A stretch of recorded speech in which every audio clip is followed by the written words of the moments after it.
Yeah, you say. Good afternoon, ladies and gentlemen. Welcome to New America. We have an extraordinarily timely event today, which we didn't plan this way. Jere Van Dyk has a new book out called The Trade, My Journey into the Labyrinth of Political Kidnapping. He, of course, was taken by the Akanis, who held Caitlin Coleman and Josh Boyle and their 3 children, who were just released in the last 12 hours or so. He has worked as a reporter for the New York Times and CBS News, and he's going to talk for about 15 minutes about the broader themes of his book, and then we're going to open it up to a conversation with Chris Mellon, who is our in-house expert on hostage and kidnapping. So we'll take.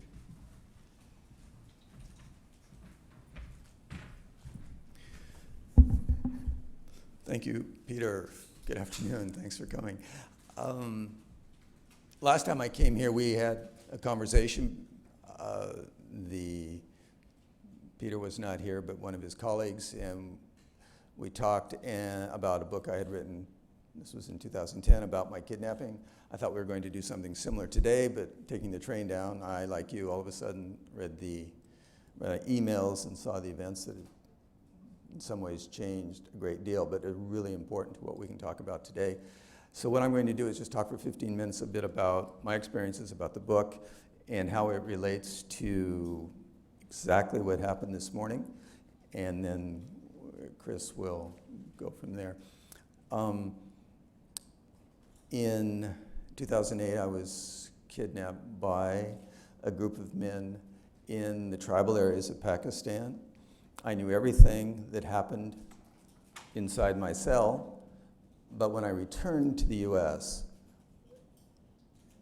everything was quiet. No one would tell me anything. And as a human being and as a journalist, and I'm sure you would be the same, I was curious.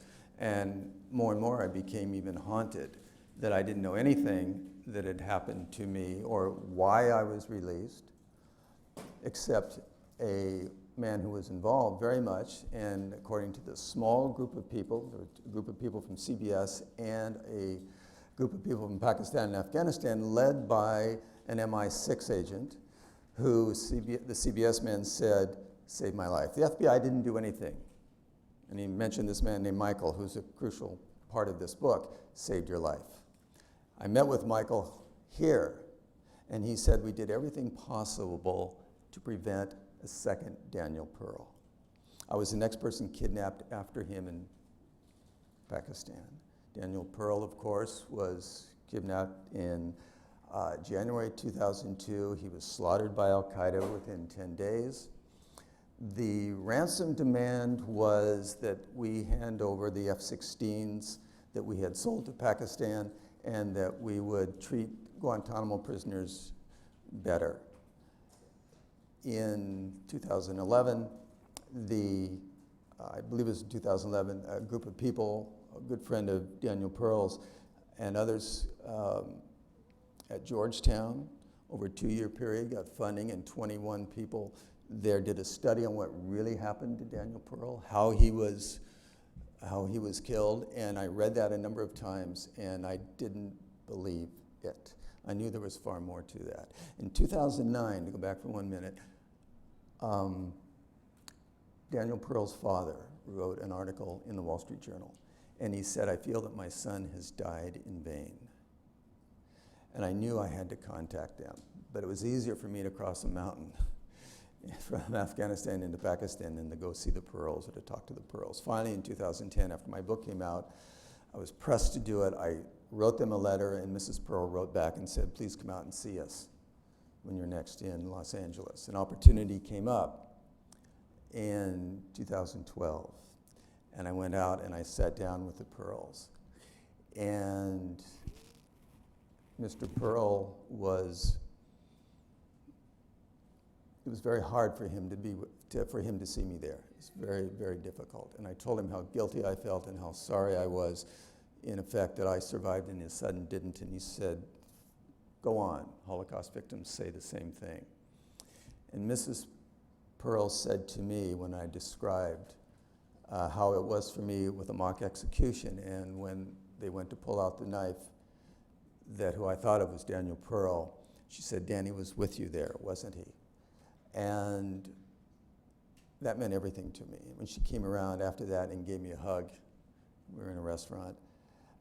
And then I went to give a talk after that on my book, and a man with a Jewish online newspaper in New York came up to me and he said, do you think you would have survived if you were Jewish? And I was taken aback. And that started my interest in knowing that I absolutely had to go back and find out who really kidnapped me and why. In 2012, I got a letter from I came home one night from work, and there was a letter from the FBI and said, Dear Mr. Van Dyk, and this is a paraphrase, we regret to inform you, but we are closing your kidnapping case. Please do not be disturbed, and please do not think that we do not feel this is important. Don't take offense. They were very apologetic, but your case is closed. We reserve the right to open it in the future, but now, for us, it's finished. And I looked at that and I said, they got away with it. The people who had me got away with it. I have to go back and do this myself. And so I was working for CBS at the time, and they would not let me go east of Turkey. I'm still afraid. You can divide a kidnapping up into two parts, everything that happens inside a cell, and then everything that happens afterwards, if you're fortunate enough to survive. And by that time, I had probably received close to 100 phone calls harassing me and my family, my brother and sister and their family, out west from my fixer. Still looking for, I think, money. Cried once on the phone and said, I think I was involved. What do I do? Where do I go to turn myself in? The FBI came up to New York to see me and asked me to go back and try to find him. And I said, no, that's your job. I can't go back. I don't want to be responsible for a firefight, somebody's killed. I can't do that. I was not ready to forgive, but I didn't want to be responsible for anyone dying. And so I finally got a contract to go to the Middle East to do some work, and I was there in 2014, and I saw the television Jim Foley, and then later Stephen Sotlov, and they, without a doubt, and Peter Kassig are courageous in a way that's almost impossible for us to comprehend. They knew it was coming. They knew when they were out there, they had already left us. I'm certain of that. They were so courageous to keep their backs straight. It's very, very hard when you know that the knife is coming to keep your back straight. It took me forever to put my head up and hold it high. Their chin was out, each one, and they sat there as the bravest, most courageous, noble men that one can imagine. And I saw that, and I said, I have to go back. And so in 2000, it was 1 week after Sotlov was killed, and I told one person at CBS, because I still had my contract there, and I went back. And when I went back to Afghanistan, I went to see a man who I was told, and someone I've known for a long time, whose family, I was told, was enemies of the man who orchestrated my kidnapping, which is one reason why I was taken. And I went back and I told him the whole story. And he said, no, that's not what happened. This is what really happened. And he sat there for 2 hours and he told me, and he said, this is extremely dangerous for you. Do not try to find out what happened. Leave. I've known this man for 30 years. The reason I could get to him is because he was the man when I was a very young guy, in 1981, and went to Afghanistan as a fledgling reporter for the New York Times. He introduced me with a piece of paper, and a group of men took me in to live with the Akhanis. The next day, the CBS fixer in Kabul took me to the former head of the NDS, which NDS is similar, it would be the FBI/CIA of Afghanistan. And this is an Afghan talking to a Westerner, an American, and he said, his first question was, after I explained things to him, he said, "Have you seen a movie called 12 Years a Slave?" And I said, "I don't know what that is. I've been out here for a year and a half." And he said, "Well, you're that man. Go see it. Everybody who you think is your friend is your enemy." And he told me why. And a few days after that, I saw a couple other people, and he said, "You must leave the country immediately." And so a few days after that, I did get on a plane and I did leave. And then I knew I had to return. I waited 6 months and I came back. And at that time, I was told to meet a man who was a tribal chief along the border. I met with him in the hotel. He talked about himself for 2 hours, and I said, "Why am I doing this?" And I know his father, and I know the tribal leader who's next door to him. I've known these people for many years. And so he wanted to meet again. We met another time. And he said, "Ibrahim Haqqani called me." I said, "Ibrahim Haqqani? You mean the head of the Haqqani network?" And he said, "Yes." And I said, "Can I see him?" He said, "Why not?" Which opened the door to a series of 3 meetings I've had with the Haqqanis, orchestrated entirely by the ISI over a period of the last 2 years. I've had 20 hours of conversations with them about the very people who were released today. And the Haqqanis told me, and I said to them, "I'd like to know," I used your name a lot when I tried to stay alive. "You're the name I used to stay alive." And they smiled and they said, "Don't worry about anything. We will find out who kidnapped you." So here we have America's archenemy going to me, someone who's known them for 30 years, to try and help solve my kidnapping. So and then he said, "Don't think that we have changed. We're the same. If you have no friends in the world, come and stay with us. You were always our friend because you were with us during jihad," meaning the Soviet time. "Only you, Americans, have changed." They are the principal people who run the kidnapping industry in Afghanistan and in Pakistan. It's a holding company that and it flourishes along the entire Afghan-Pakistani border, all the way across to the Iranian border, where people are kidnapped. They're not held by the Haqqanis, but they are commodities. And what we saw, and we'll talk about this later, what we saw happen this morning is a direct result of the power of kidnapping, which has become a new form of warfare.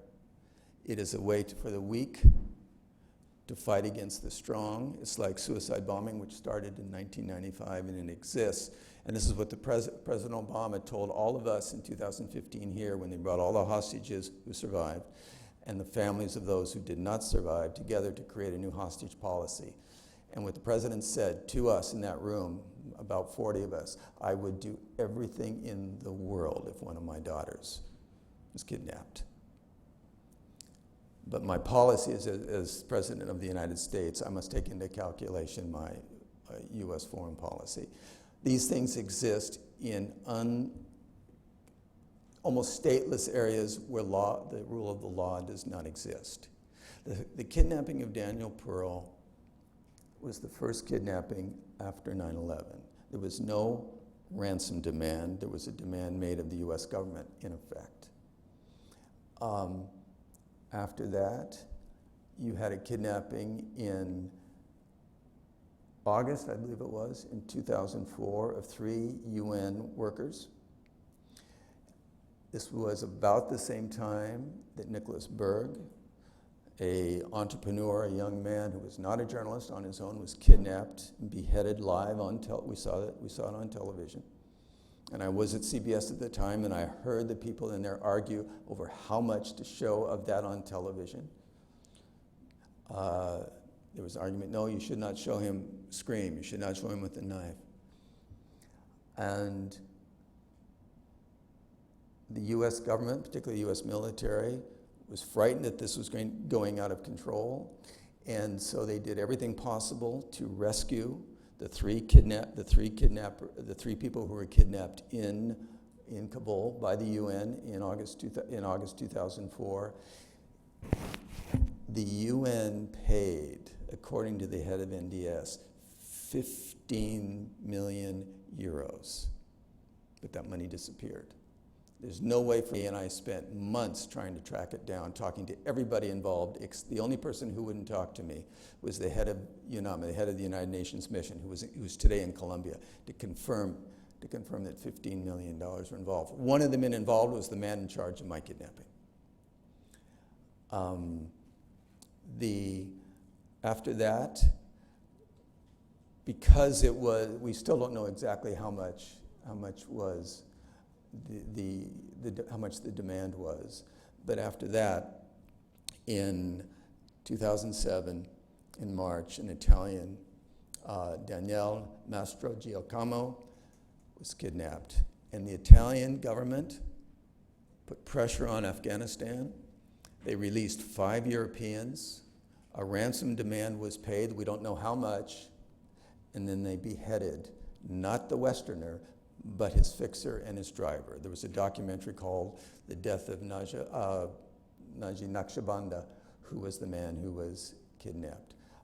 His best friend became my fixer years later, and who was involved in my kidnapping.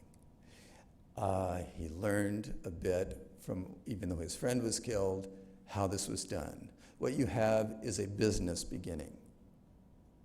The poppy harvesting has been in many ways shut down. The U.S. and its allies have tried to clean up the way in which this anarchy, which has existed since the Soviet withdrawal and the fall of the Taliban afterwards. There's so many so many men were killed in Afghanistan, and harvesting is primarily done by men.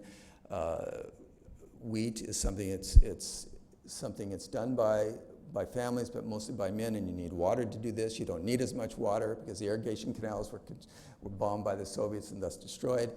For women to get involved in poppy, the harvesting of poppies, or the cultivation of poppies, they certainly don't. Transport it, that's where the Taliban and politicians take over. But as this was being shut down, a new business developed. It started with Daniel Pearl, which in many cases people feel was also a way for Al-Qaeda to introduce itself to the world. After Giancamo was released in August of 2007, 23, one could say suicidal, one could say seeking martyrdom subtly. South Korean missionaries, Christian missionaries, went to Afghanistan and rode a bus openly singing hymns. And I talked to another group of South Korean missionaries about this on a road to Kandahar, and they were taken hostage. 2 of the men were killed. The South Koreans paid $22 million. So the price of a hostage we don't know exactly how much it was then, but before then, but it was then approximately $1 million per hostage. After that, I was next. And to this day, I don't know exactly how much was paid, how it was paid, and I'm not going to tell you the story because it's a detective story, but it took me 2 years to talk to everybody, to go back to find out who really kidnapped me, because everything that the FBI, everything that the CBS, everything that all the people who were involved in my kidnapping and everybody I talked to in the government was wrong.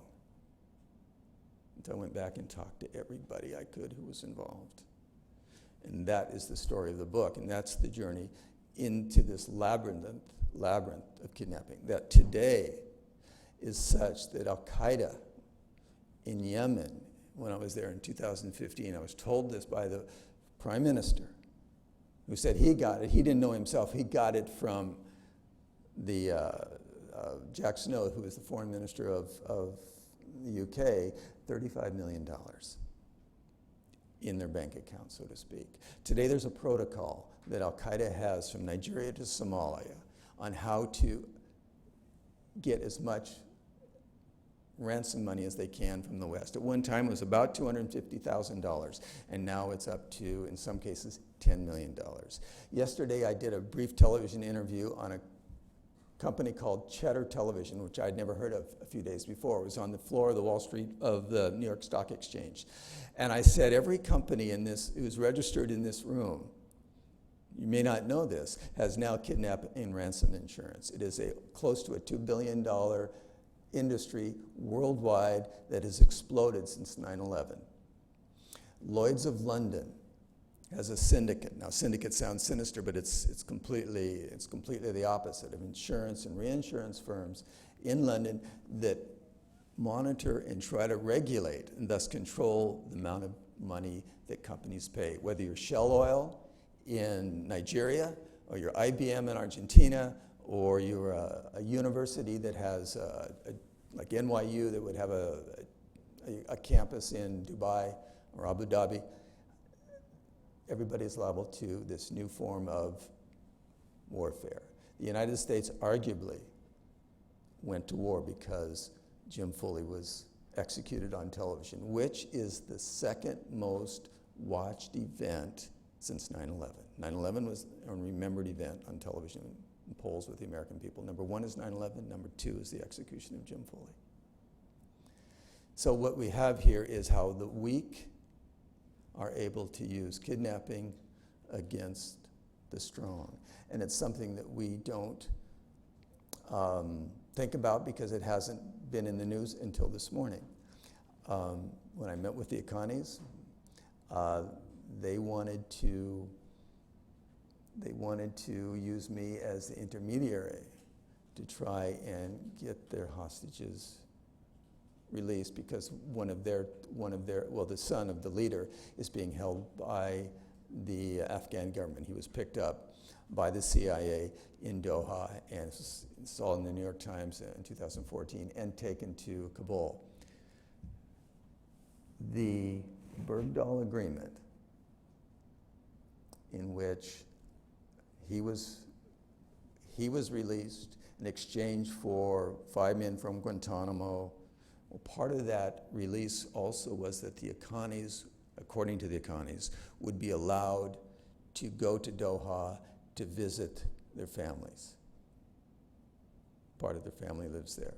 It was the first time, and what happened yesterday may be the second, I don't know yet, but it was the first time that the United States officially, even though quietly, negotiated with the Taliban.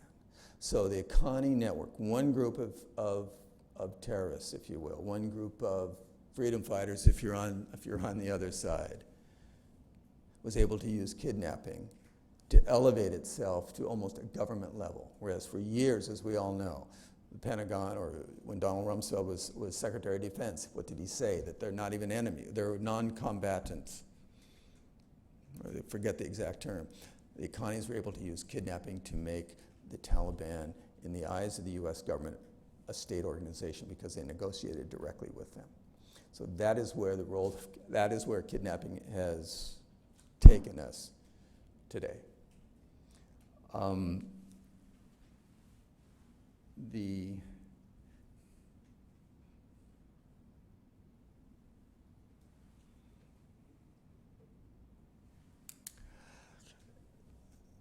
story of Daniel Pearl, which I looked into very deeply, I feel very strongly about this. When you read the Georgetown article,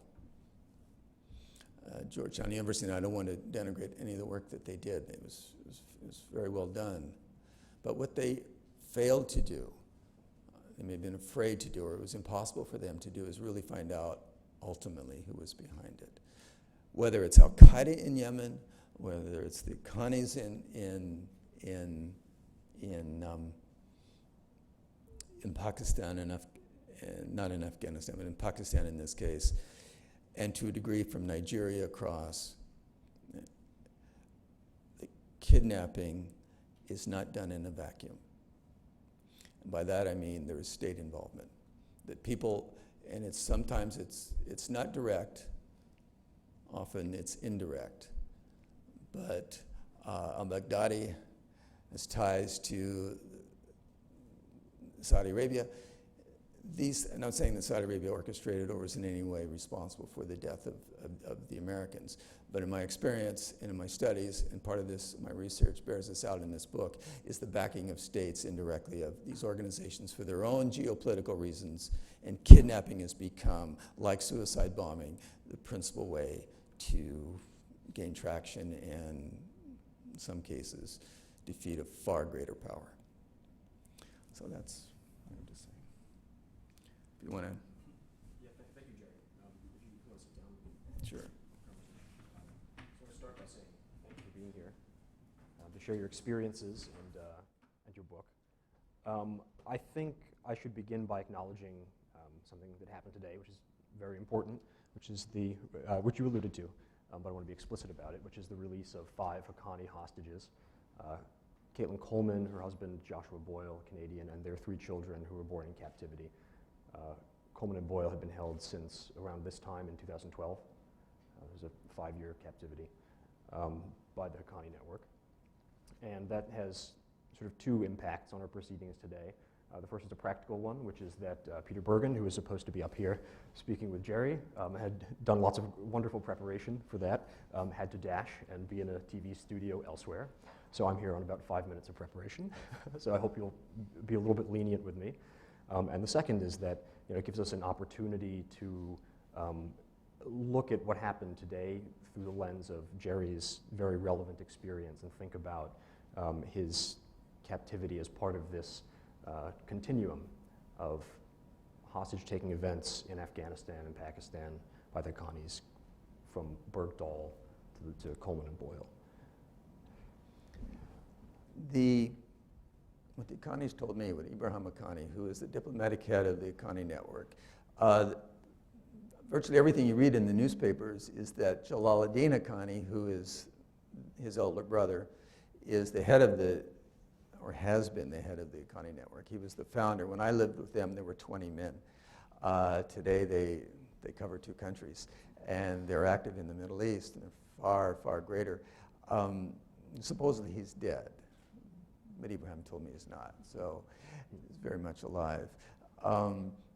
What Ibrahim Haqqani said to me, what angered him was, he said, and I had no idea whatsoever that this was one reason why we were meeting. It was after about 3 hours. He put his hand on me like this, and he said, "We only trust you." And I said, "What's up, I wonder?" And he began to go on about how the CIA reneged on its commitment as part of the Bergdahl Agreement to allow them to travel to Doha and to Abu Dhabi and to Dubai.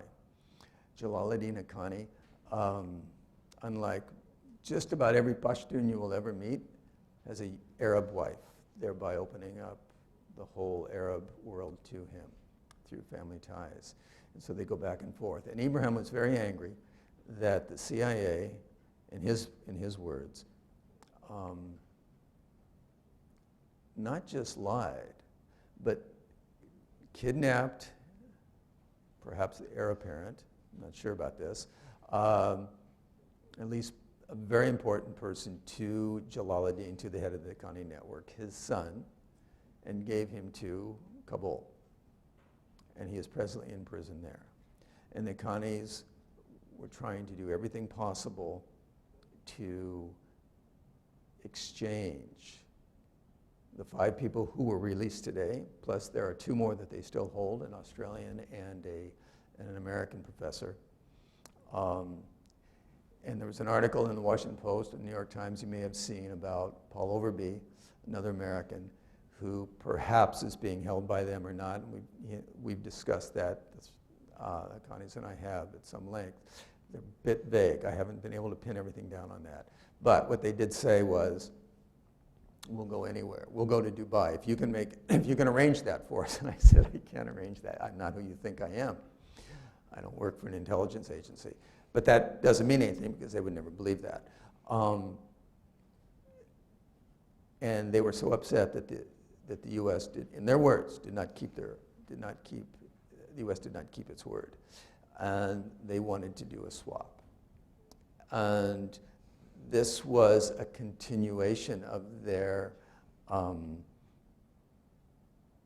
success, if you will, in getting the U.S., which is considered the Haqqani network a terrorist organization, and therefore it's illegal. And this is what people in the State Department, FBI will tell me. It's illegal for anybody in the United States government to officially talk to a terrorist organization. That this is how they were able to bring themselves into a position where they could negotiate with the U.S. government. Every time I met with the Haqqanis, this was under the complete control of the ISI. There's no way I could arrange to see them, and I'll say it, in Pakistan on my own. It was vetted by the ambassador in New York. Everything from visas is all approved, and I became the person who would go to try and do what I could as a citizen to try and bring this thing to fruition. But the point is that none of this was done in a vacuum. And I certainly believe, Chris and I talked about this, and Peter a bit, only had to rush out, is that you're going to read a lot of articles in the paper of the success of the CIA and the rescue attempt by the ISI or this or that. So let me follow up on that just briefly. So you mentioned Anas Haqqani and the series of hostage videos which were released over the past couple of years. Featured demands for the release of Anas Haqqani and some other Haqqani-affiliated people who were held at Sharqi prison in Afghanistan. Anas was on death row. I gather his execution has now been he's been given amnesty or something. But he was not released. The demands that were made explicitly were not met. What happened precisely? Because you've introduced this political element by suggesting that the ISI has quite a lot to do with these cases. Donald Trump has claimed quite publicly that his own political pressure on the government of Pakistan, he's at least implied that was responsible for their release. And is that plausible, and what do you think happened? I found out about this the same time you did. I was on the train coming down this morning from New York. Sorry, I don't mean to put you on the spot, but just on the basis of your own experience, is that even plausible? And we can acknowledge that we don't have any particular insider information right here. I'm firmly convinced, if I had to put money on it, that inadvertently or not, Trump's speech put so much pressure on Pakistan that they felt that this was one way, and I think they were very successful, judging by his comments this morning, or the White House's comments this morning, to get on the good side of the United States. It was a very sophisticated way to show that we are on, or show that Pakistan was not almost a terrorist state, as they want to hold on to the amount of money that they get from us, $13.5 billion since 2001. A non-NATO ally, recipient of not just tremendous amounts of aid, but this very close relationship that was created during the Cold War between the CIA primarily and the ISI to go against communism, because India was closer to the Soviet Union. And Pakistan was closer to China, and just the way under the Baghdad Pact and CENTO, how this relationship developed, that Pakistan doesn't want to lose. And I think that the Haqqanis were probably told, look, we know you want your son back, but we, far greater than that, we want to maintain a relationship with the United States. The only way we can do this, and the only way that we can go forward, is we got to give them something. And let's give them this very, very important thing, and then we can work something out down the road. I firmly believe that this is it. There's something else here that you might find interesting, is that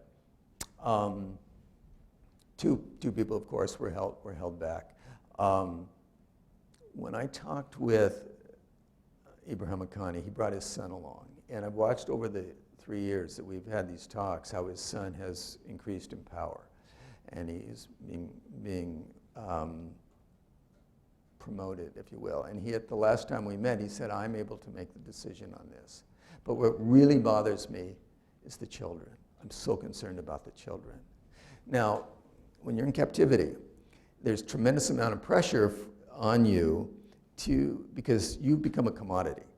And the people who had me, it's like people who had David Rode, it's the same thing, that if someone else finds out about you, they're going to try and steal you. Or the people who have you are going to sell you to the next person.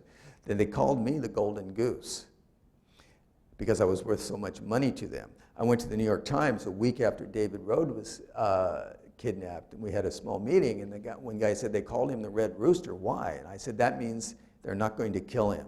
He is worth so much money to them. And it took their time, and I'm not going to tell you what really happened behind the scenes. I was finally got the deputy legal counsel at the New York Times to tell me, and it's in the book, what went on, that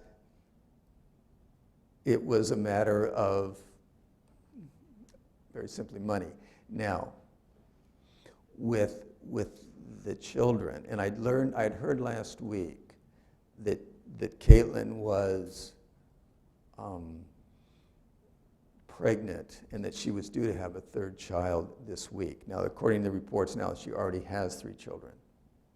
I've been in touch with Mr. Coleman, Jim Coleman, quite a bit in the last few months, because what the Haqqanis were willing to do, and this comes from the son, I firmly believe this, but it also comes from the women, and I'm going to come to this in 1 second.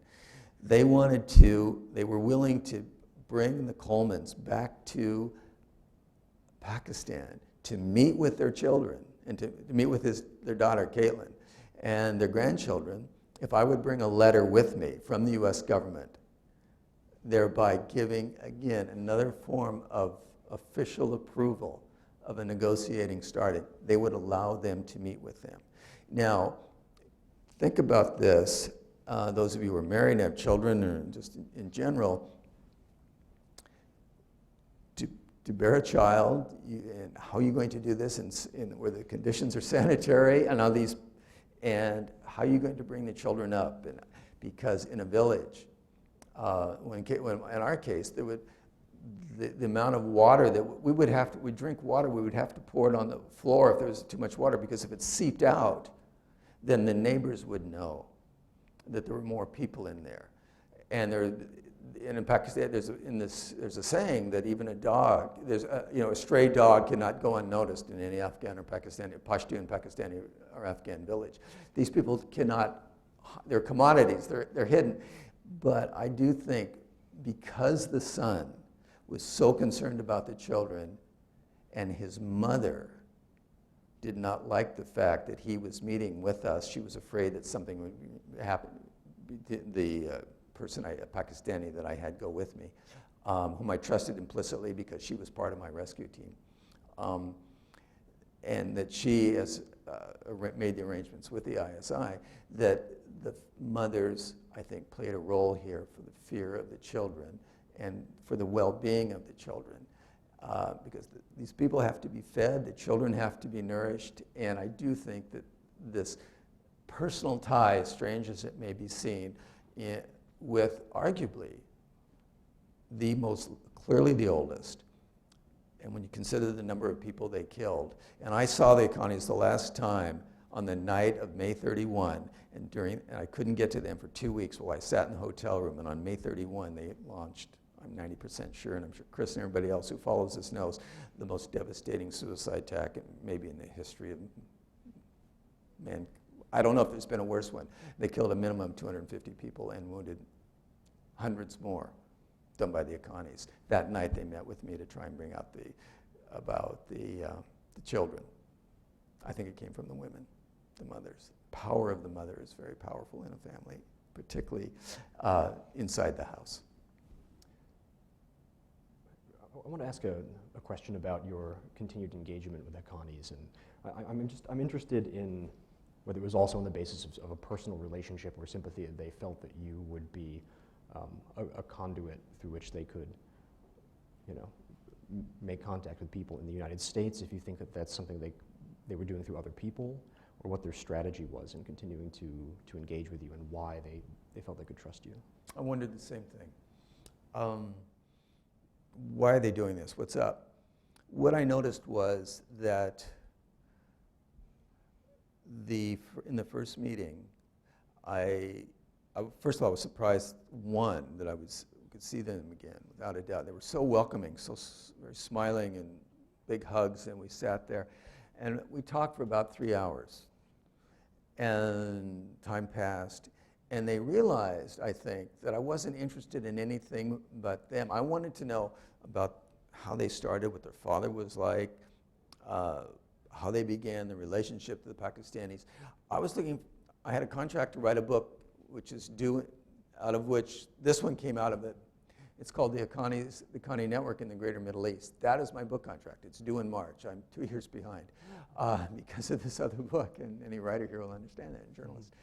That as we kept talking back and forth about their history and my interest in them as people, Ibrahim goes like this, and he said, "We only trust you." And I think it was, wait a minute, he's not here maybe, he does care about us. He's not here just as a government official perhaps.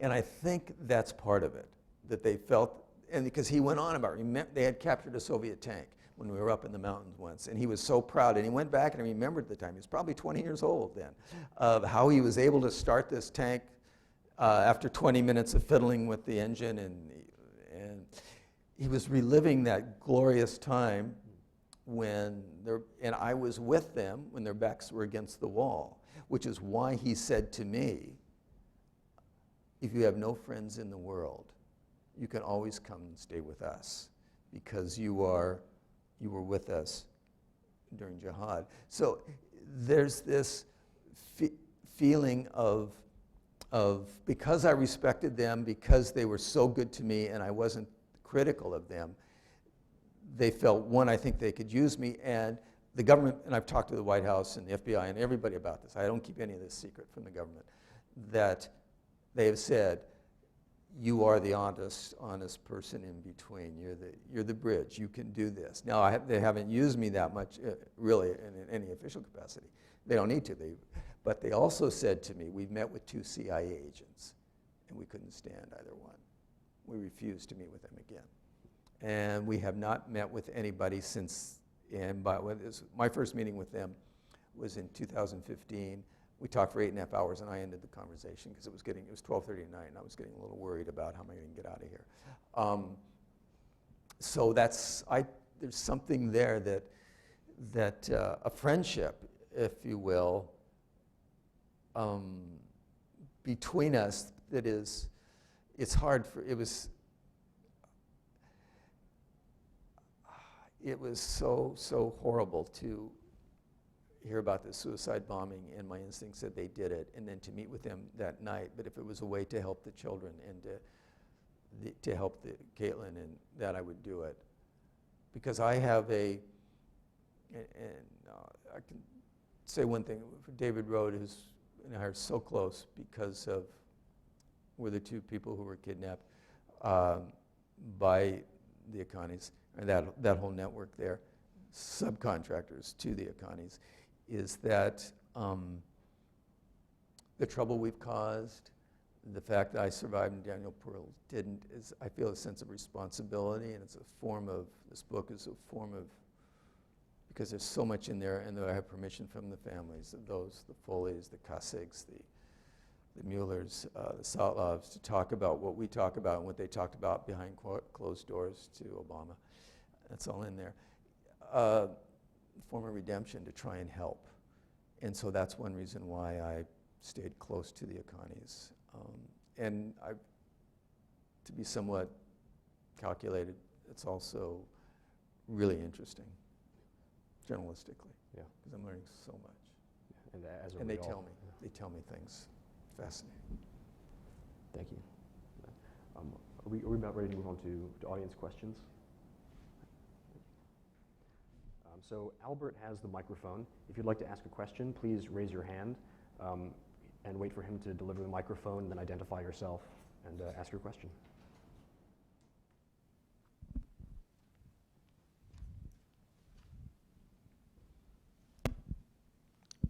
Thanks, David Sturman here with New America.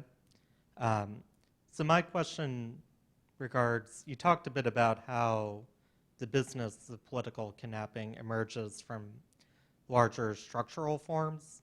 A lot of the discussion on the question of whether to make any concessions or concession policy in the US has been about how big ransoms from European states, France in particular, have not only raised the price, but also generated the business in places where it may not have existed before or caused targeting of Americans. I'm wondering, to what extent do you think that storyline or interpretation is disproven by structural aspects that existed and created the business beforehand? And in particular, to what extent is the Western hostage-taking an outgrowth of an already existent local hostage market? Is it something different? So thanks. Good. There's been a cottage industry of kidnapping in Afghanistan and Pakistan for generations. Maybe it goes back hundreds of years. And increasingly, with the chaos that has resulted of, after the Soviet Union left and the rise of the Taliban, a Sunni Shia kidnapping industry where a lot of Shia doctors in Pakistan are being kidnapped. That is true. And in Yemen, where I lived on this project and spent time, the tribes will use kidnapping in order to get the government to put in a road or to electrify our village, or we want a health clinic. That's true.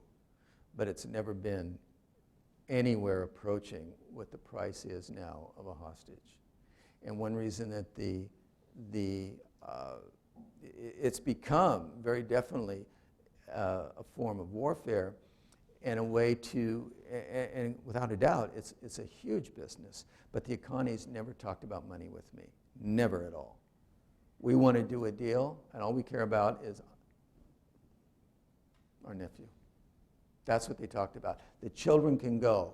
We don't care about it. We want the children to go. We want to do a deal on that. Daniel Pearl had nothing to do with money. It had everything to do with the fact that, and I'm not going to tell you the whole story because I want you to read this, but which is why I brought up the story about the guy from the Jewish newspaper telling me this, because when you look at, and I really explored this, the story of Warren Weinstein and Adam Gaddan and Daniel Pearl and how things played out there behind the scenes and with Al-Qaeda, you find that there are other things at play than money. It's a form of geopolitical televised theater and war. So it's not just money, but one thing that Al-Qaeda has done in a very sophisticated way, and maybe it's Zawahiri, or because the link between Pakistan and Yemen is very close, that how they're able to create this protocol to raise the amount of money that they pay to from, it was about 250,000 in Somalia for pirates, and now in the Sahara it's up to 10 million. So it's a very sophisticated way, which is why the Lloyd's of London syndicate has these 22 insurers and reinsurers have come together, is to regulate the amount of money, because it will get out of hand, and if it gets out of hand, someone's not going to pay, and the people are going to get killed. So IBM and Shell and the New York Times and the Guardian and everybody else they all have kidnap and ransom insurance, but they want to keep it at a certain level because they don't want to pay that much. Yes, Americans are seen and Chris and Peter have done a lot of research on this, as those who, because we don't pay, are more valuable. But I'm not going to, what we do officially is not what we do, it's what we say privately. And there are cases in here, and I have proof of things from high government officials. But one thing that the United States has done, and this is public, it was kept relatively quiet, but in 2000, Martin and Gracia Burnham, Christian missionaries from Kansas, were kidnapped in the Philippines, in the southern Philippines, by Abu Sayyaf, which was a Muslim group trying to fight for a form of independence, a form of autonomy in a primarily Christian nation. They become terrorists. And they kept them in the jungle for a year. And the Bush administration paid a ransom. And they said so publicly. And it was that, and the money disappeared. And that we do this, and maybe you can argue that they did it for his Christian constituency. But they also said if it leads to the capture of, we do this hoping it will lead to the capture of the hostage takers. And then in 2010, and this is another thing we can talk about publicly, the others I wrote about or not, is that Jason Amarine, a highly decorated Green Beret lieutenant colonel, on his way up, famous for doing some, actually keeping President Karzai alive before he became president, was given a job at the Pentagon to do whatever it took. Don't worry about money, whatever it took to get Bergdahl and other hostages back. And for the first time, the U.S. paid the Akanis for proof of life. And he was forced out of the military. And one reason he was forced out because he said what we do. He said publicly what is done privately. That's all. You can see this on. You can see it's on. He testified before Congress. It's on Fox, CBS, ABC. You can see the footage. It's all public. What I'm telling you. But the point is that the United States does do what it says it will not do. Well, although, yeah, but perhaps we should caveat that it seems they do that less frequently and often under different circumstances. So the Bergdahl case, the distinction was made, at least in public, that he was a soldier and there was a tradition. True. But with others, they become so frustrated that they want to bring the people home. The one thing regarding the Caitlin Coleman and Joshua Boyle and the family, they told me, the Hakanis told me, that there are about 10 to 15 people representing different countries who are trying to get to them, but no one could get to them, only you can get to us. True or not, I don't know. Clearly, I knew other people, I learned that other people were talking around them, and I don't know who those people are because something did happen, didn't it, today? And one person said that the Pentagon and a prominent commander was talking about $10 million that the United States, the Pentagon, was trying to do a deal with this fellow for access.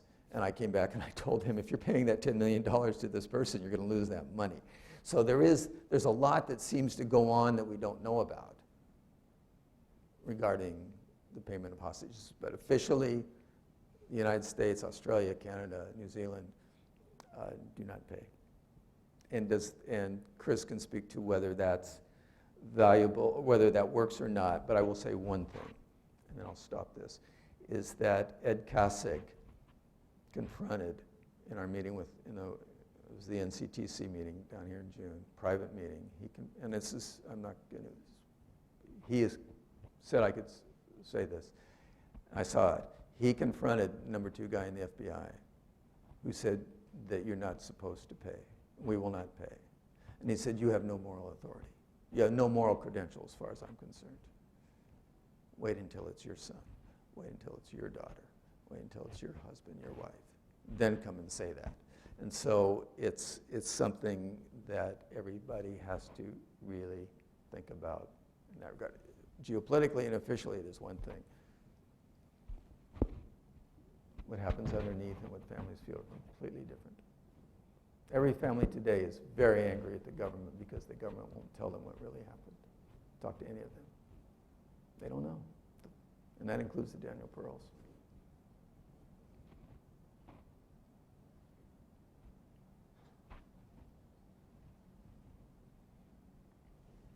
Mark Brodsky.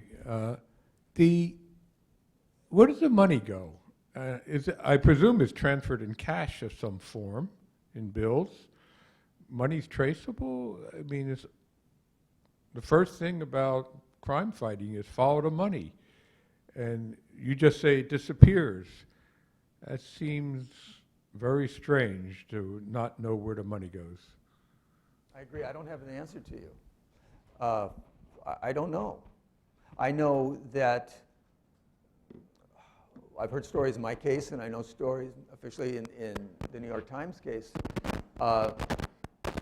It's illegal to transfer X amount. I don't know where it begins. Is it over $10,000? Is it over $50,000? Maybe Chris, maybe some of you know. To officially transfer money secretly overseas, you have to go through a bank. The New York Times sent money through a bank. They were complaining because the bank took so much in fees, trying to rake off as much as they could. How is this done secretly? I don't know. But I do know, for example, Pierre Kyorki, who was a South African, was a small South African charity paid, I heard it was about $250,000 to Al-Qaeda there and the money came from Yemen itself. I don't know how the money was, maybe it was sent from South Africa to Yemen, and did they physically take it in a bag and deliver it to Al-Qaeda? Perhaps. The United States did not know anything about it, and we sent in the SEALs the very day that Kyorki was supposed to be released, and Luke Summers and Kyorki were killed. We didn't know that the money was even being transferred. So I don't really have an answer to how it's done officially or non-officially. I don't think we can, it'd be hard to find out. I think one obstacle to the idea of trying to trace the money is that it presumes a certain amount of cooperation between United States authorities and the bank that's giving the money for this purpose, which could run afoul of, legal sanctions from the United States if they're knowingly providing money for ransom to a terrorist group. I don't think it's in principle impossible to do it, but I think it's practically very difficult, partly because of the cooperation that would be required, and partly for just logistical reasons of operating in some of these areas where the money's going.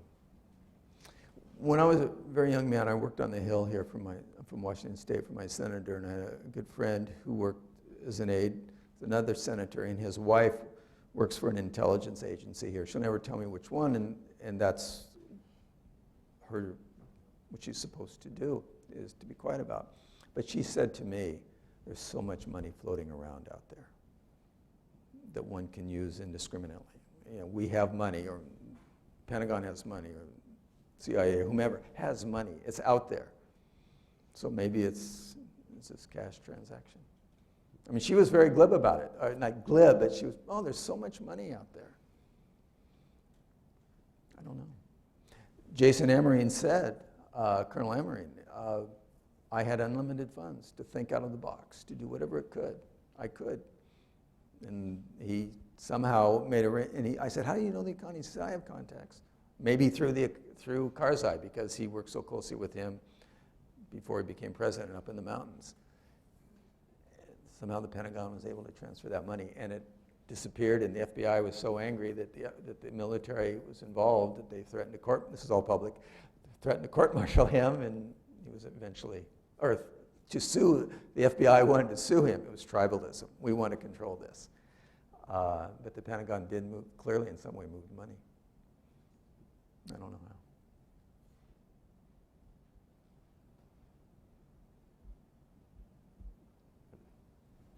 Okay, anyone? No? Anybody else? Okay.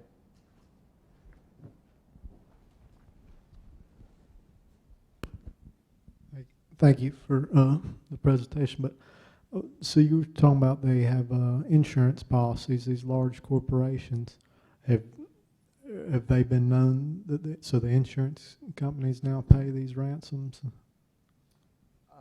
I don't know how it's done in every case, but the kidnap and ransom industry has grown tremendously since 9/11. The State Department brings, and I gave a talk at State at one of these, at least twice a year, the State Department brings the security people or a security person from major US corporations, NGOs, and universities. From the Bill and Melinda Gates organization to the University of Texas to Alcoa to the State Department to discuss precisely this problem. And there's an important distinction to be drawn, which is that it is not legal for these insurance companies operating out of the syndicate at Lloyd's to reimburse ransom payments that are made to designated terrorist organizations. That was actually explicitly made illegal in there was a UK defense bill, I think, in 2015.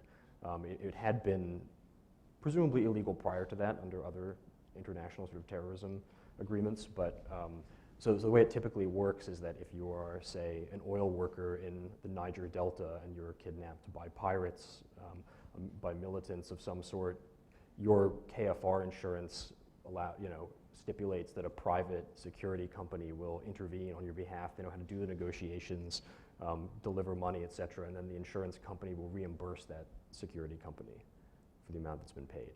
And that is very common, and it's a very successful method. I think most of those private companies say they recover alive on the order of 97% of hostages who are kidnapped, but that is not the procedure with groups like the Haqqanis that are officially designated as terrorist organizations. That's true. So just clarifying on that, does that mean that for those organizations, if you are the unlucky oil worker to be kidnapped by one of those designated terrorist organizations, does that mean your policy is just no good and you better hope for something else? Yes. Yeah, I mean, that is the way, well, it's complicated. I mean, there are situations where there's plausible deniability, or there are proxy kidnappings where the group that's actually receiving the money is going through a non-sanctioned organization, and in those cases, maybe the KFR does pay. These are strictly commercial. This is almost, for example, in Nigeria, it's purely commercial. It's almost done on a weekly basis, and it's just, I think Shell probably has to sort of figure it into its budget and somehow, or Kroll, whomever it hires as its insurer. I think Chris knows these figures, I do not. Maybe 250 cases of kidnapping last year where ransom was paid, but it's all done very quietly. It's commercial. The economy is political. That's not commercial. Otherwise, they would have asked for money for these children. Yeah. Mine was political. Daniel Pearl's political. David's political. I should clarify also on the sort of the KFR insurance point that people do engage private parties to negotiate or attempt to recover people who are held by designated terrorist organizations. The thing that's really problematic is the payment of money. In the United States, specifically, under the Patriot Act, that could be considered material support of terrorism, which obviously is a very hefty, serious charge. There was one peace talks, if you will, in 2014 between Afghanistan and Pakistan, and Ibrahim Haqqani was in that room. The Chinese were in the room. We were not in the room. We were not even allowed. We are keeping our distance. We were not officially or even unofficially in that room. We had an observer in there, I'm told. But this came from the State Department, said we did not have anybody in the room. So we keep our distance because it's the economies. Hi, my name's Danny Gilbert. I'm a PhD candidate at GW. In terms of the last question, I would actually be interested, and I don't know if anybody knows this, where there's a prohibition on paying the ransom to a terrorist group. There's so much else that goes into K&R insurance, of paying those professionals, of reimbursements of other kinds of things. So this gives me something to go look at after this talk. But my question for you, Jere, thank you so much for the talk.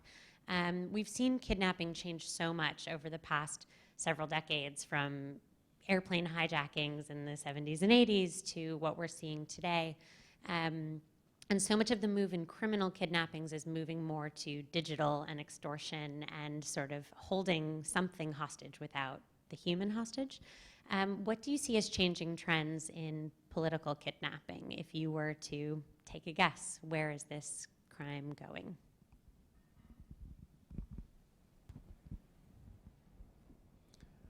The importance of television, and the importance of using people as political propaganda. It's a very sophisticated. To me, it's clearly a very sophisticated form of warfare that is a result of, tragically, of Jim Foley and the power that gave ISIS. And the Afghanis have used, I don't know how many, Chris will tell us how many videos that they used as their way of also talking to the West. And I was taken by the way in which Caitlin was dressed. There's no woman in Pakistan or Afghanistan who dresses like that. She wore a black abaya. They don't wear black abayas. Arabs wear black abayas. I felt that was also a message to the Arab world, that this is a form of keeping our links to the Wahhabi element and those in their primary funders in Dubai and in Riyadh. So it was very subtle. I thought it was very well done. Yeah, and it's interesting. I couldn't tell you exactly how many there have been. I think I've seen maybe 3 for the Coleman Boyle case, but that they were released often first to the families, and they were not made public for some time before they were reported. Whereas, I mean, one sort of interesting change in the way that hostages can be used for political effect, we think, especially as relates to the ISIS cases, is that now there is a medium through which they can broadcast these hostage videos, the internet, right? Whereas we don't have the option in the way that we used to of not conveying their message to the public. We're trying to somehow deny them the benefit of these, gruesome beheadings for whatever purpose that was meant to serve, whether it was swaying American public opinion and getting the U.S. involved in the war in Syria, or whether it was attempting to, raise the ransom price for the European hostages they were holding, or any number of possible motivations. I mean, you can argue that we went to war because Jim Foley was executed in front of and horrified most of America. It propelled the Obama administration to do much more publicly than it was, didn't it? And ISIS certainly learned from that. And the Afghanis.